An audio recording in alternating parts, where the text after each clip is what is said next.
Together, we are the church. And while we can't do church as we usually do, we're so grateful that you're connecting in other ways. Here's a story of how one of our members is feeling uniquely connected to church. Welcome. Could you tell us your name? Yes, my name is Jim Books, and my family have been members here since the Twins first won the World Series in 1987. That's when we joined. Jim, can you tell us about your experience this past year with COVID-19? Yes, must have been last late April, and I didn't feel well. And I went to the doctor, and he sent me off. I didn't know I had COVID-19. I was diagnosed at that time. I went to Methodist Hospital, and I ended up being there I was in a ventilator for about 6 weeks. And when I started then recovering from there, I went to a place that was in New Hope, I believe, and then I was there for recovery for a few more weeks until they were weaning me off the ventilator and getting everything back to normal. Then after that, when the COVID was all taken care of and everything, and I was well again, I went home in May, and that very night I started feeling sick and I passed out. My heart had stopped. My wife and daughter called the paramedics, and they did get my heart going again. And they called my doctor, my own personal physician, and he said to get me to Methodist right away, which they did. The paramedics got me back, and I had a stroke, which was a surprise to say the least. Well, I woke up in Methodist Hospital. I was there for till sometime the end part of May.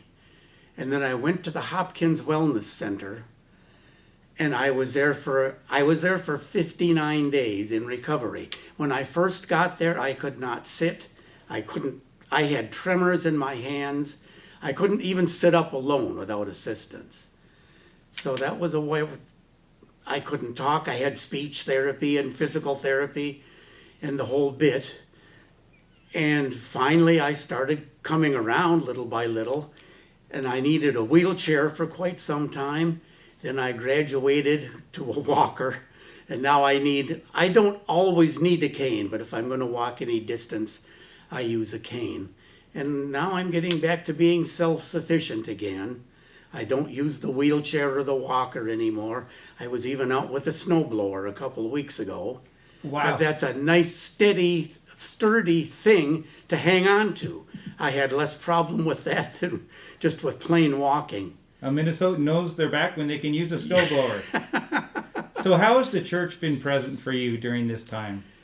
I honestly feel, although I said my prayers and my family said theirs, that the congregation and my friends who know me, and even those now who don't know me at all, and I know that they were praying for me. I just felt something was happening. And I started feeling better when people knew. And I'm sure they were praying as I was. And it's hard to explain. But I knew that there was something going on. I could feel it. And it's weird, I know, if you've never experienced a thing like that.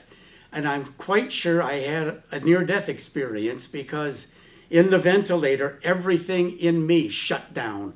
Heart, lungs, the whole thing. My kidneys stopped. I needed dialysis. Well, they got everything going again. But I was above looking down at things. And there'd be no way that I could have described that ventilator and everything, because I never saw it in person. But yet I gave a good description of it when I saw the doctor and everything, and he pretty much said that, yeah, that's what it looked like. Now, you mentioned that you feel that you're here for a reason. You've come through so many challenges. Yes, I know. I was in Vietnam, right out of high school, pretty much. And I came out without a scratch, more or less. And I got diabetes. I've been diabetic for about 50 years, doing insulin every day. I've had 2 bouts of cancer. you know, and there's got to be something going on that, whether or not I may ever be aware of it, something is happening that God has helped me through this. Maybe I will find out someday what it is or what it was, and I may not even ever know about it.